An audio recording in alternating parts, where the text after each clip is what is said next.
Iya, tapi sebelumnya itu cuma sablon kain aja. Orang tua sablon kain aja. Jadi belum ada mesin ya masih ya, zaman dulu ya. Iya.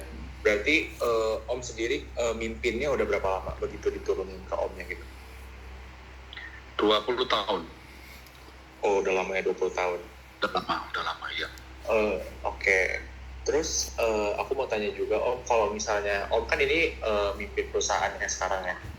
Sebelumnya Om itu sempat atau mungkin sekarang ada mimpin bidang usaha lain nggak ya?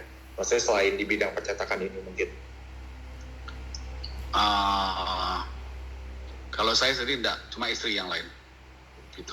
Oh, baik Om. Oke. Makasih ya Om, dilanjut sama yang lain ya. Sama-sama boleh. Halo Om, kenalkan aku Agnes. Aku mau melanjutkan pertanyaan dari teman aku. Selanjutnya aku mau nanyain soal visi dan juga misi dari perusahaan Om ini. Boleh dari visinya dulu. Untuk visi sih lebih bagus, lebih cepat pekerjaan harus lebih cepat, praktis, dan hasilnya juga harus bagus. Gitu. Karena pelanggan mintanya selalunya sih cepat, murah, bagus itu pastinya itu. Kira-kira yang Om lihat buat ke depan nanti, apa yang di masa depan ini perusahaan Om ini harus kayak gimana gitu kan? Pastinya kita akan lari ke Videotron. Karena percetakan nambah lama ini kan ketinggalan zaman ya. Jadi kayak banner, setelah itu percetakan pastinya larinya ke Videotron. Atau alat elektrik ya, kayak video, TV elektrik. Sekarang banyak gitu kan, 3 dimensi. Kedepannya pasti itu. Oke, berarti untuk mewujudkan visi tersebut, kira-kira misi apa yang mau Om sebagai leader bangun biar para bawahan Om itu bisa mencapai misi yang udah Om buat itu? Mulai mengajari mereka. Jadi kita mulai mengajari mereka kayak neon box. Sekarang kan masih istilahnya tuh apa ya, neon box kan masih paten ya. Jadi bukan yang bergerak, bukan yang hidup kayak elektrik itu. Jadi kita mulai ajarin dia dari sini, mulai beralih ke Videotron, mulai beralih ke alat-alat yang pakai elektrik gitu. Jadi kita mulai ngajarin mereka juga. Memang neon box masih laku, papan reklama masih laku, tapi kedepannya pasti dengan beriringnya waktu ya, bertambahnya zaman, kemajuan sudah pesat, pastinya akhirnya hilang itu pasti diganti. Kayak sekarang kalau kamu ke hoki, ini Jakarta ya, kalau Jakarta nggak tahu apa namanya itu sekarang udah nggak ada, kayak banner gitu udah nggak ada, banyaknya Videotron mereka ganti gitu. Ada sih, sebagian juga masih ada gitu. Oke, kalau itu kan dari segi bawahan yang Om mau ajarkan gitu. Kira-kira kalau dari Om sendiri, apa yang mau Om perbaikin biar bisa kedepannya bisa lebih maju gitu? Pastinya belajar karena terus terang semakin tambah usia, terus terang yang anak muda yang pasti lebih canggih. Jadi pastinya Om terusin ke anak ya, mulai didik anak untuk mengambil belajar, kalau bisa ambil alih, mulai belajar mereka, karena anak muda pastinya pikiran mereka lebih maju ya gitu. Oke. Nanti aku pindah ke pertanyaan selanjutnya Om. Boleh? Kira-kira mungkin ini mirip-mirip kayak tadi, tapi kalau bisa lebih spesifik Om, strategi yang mau Om lakuin biar misi tersebut tercapai. Jadi lebih ke strategi misalnya dari sisi kompetitor atau dari sisi orang-orang lain gitu. Jadi lebih ke fokus strateginya.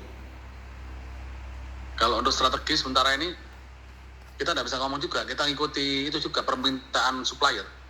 Karena supplier selama ini masih ngikuti, ada yang kuno, jadi masih sistem banner, ada yang udah maju Videotron. Cuman karena saya di Surabaya masih jarang ya, Videotron masih jarang, jadi kita masih ngikutin yang box yang lama-lama masih ada gitu.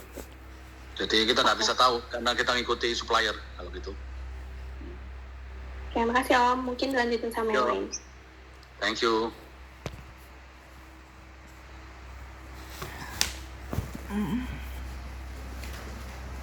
Oke, selanjutnya perkenalkan Om, nama saya Odia. Pertanyaan selanjutnya adalah apa nilai-nilai budaya yang diterapkan di perusahaan Om? Kalau untuk nilai budaya, aduh apa ya? Om juga bingung kalau masalah budaya karena branding kan kita ngikuti sesuai dengan sesuai permintaan mereka ya. Tapi yang pasti sih kalau untuk budaya itu hampir tidak ada ya, karena untuk branding mereka kita mengikuti permintaan supplier. Jarang ya kalau masalah gitu. Untuk kebudayaan udah hampir jarang gitu.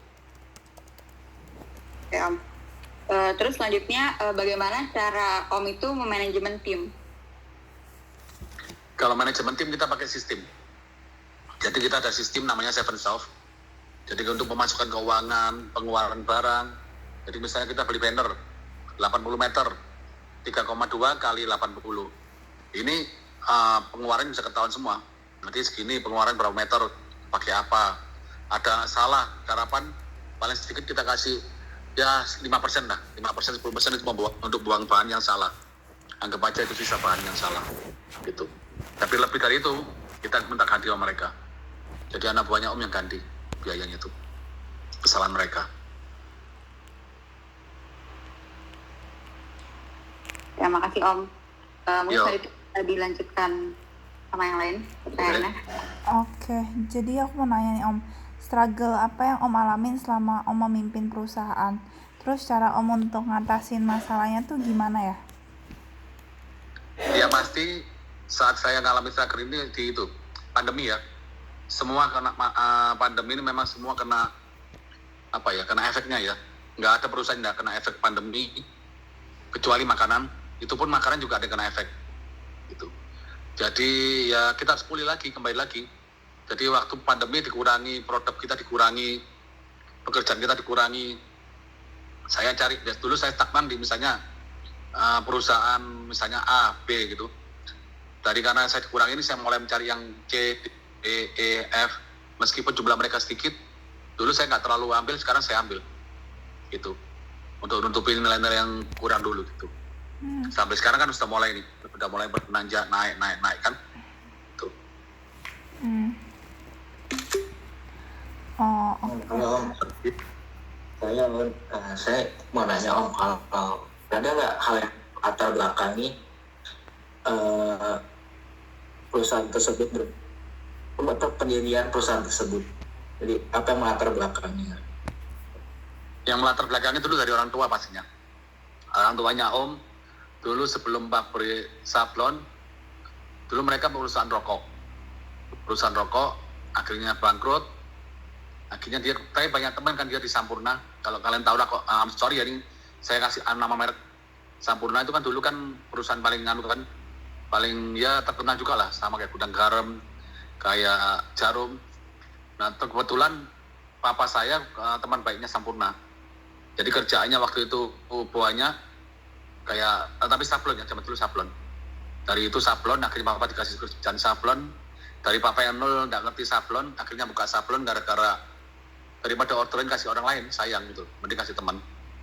Jadi ya teman pengaruh ya, teman pengaruh. Karena kalau kamu nggak ada teman, zaman ini rasanya susah untuk cari kerjaan, untuk minta minta harapan ya. Gitu.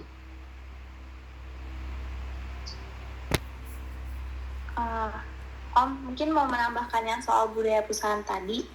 Jadi itu bisa contohnya tuh ada di perusahaan Om misalnya itu membangun budaya apresiasi. Jadi semisalnya ada sistem kompensasi kalau pekerja yang kerjanya bagus itu dikasih bonus apa, atau bentuk apresiasi Om ke pekerjanya itu gimana.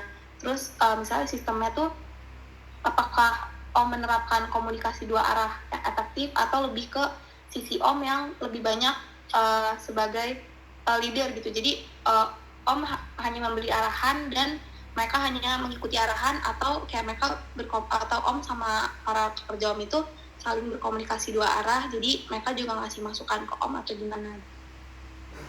Ya pasti Om dapat masukan dari anak buahnya Om. Kita punya pimpinan namanya, jadi Om jarang datang ke sana ya. Om jarang datang ke sana, Om datang kalau mereka benar-benar ada masalah, atau kalau saya dipanggil sama pimpinannya, saya datang ke sana. Jadi kita ke sana, dengar mereka, ini masalah gini. oke kita selesaiin, tapi biasanya Om nggak mau terlalu masuk agar ini pimpinan dihargai sama anak buah. Kalau Om terlalu masuk, nggak ada gunanya pimpinan. Itu nanti mereka semua lapornya ke Om. Jadi Om hanya tahu laporan dari pimpinannya itu aja. Dan kita lihat juga kalau kerjaan mereka bagus, biasanya Om kasih kendaraan, nanti misalnya sepeda motor untuk anak-anak buah yang anu ya, kita kasih sepeda motor, tapi tetap pakai nama perusahaan, cuman kita titipkan ke dia. Tapi mereka pakai bawa pulang, terserah mereka semua itu. Gitu. Dan mereka bebas juga bawa pulang waktu Idul Fitri, waktu acara liburan. Untuk sopir mereka bawa mobil boleh. Jadi kita kasih apa ya, kompensasi lah kayak gitu. Kadang kita juga kasih dia fee. Kalau dilihat kerjaan bagus, kita tambah fee tanpa sepengetahuan karyawan yang lain. Yang tahu hanya pimpinan sama Om gitu. Oke. Kalau dari aku cukup sih Om. Yang lain mau ada tambahan? Ya.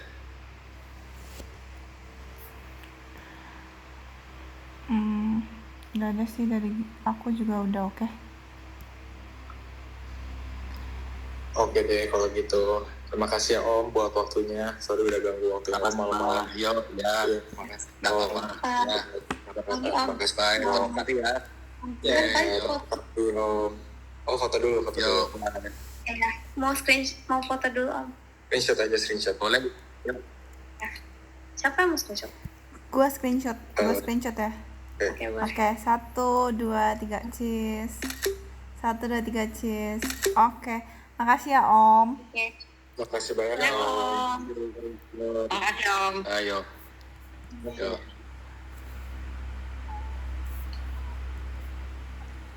Udah ya live ya. Gue udah screen record.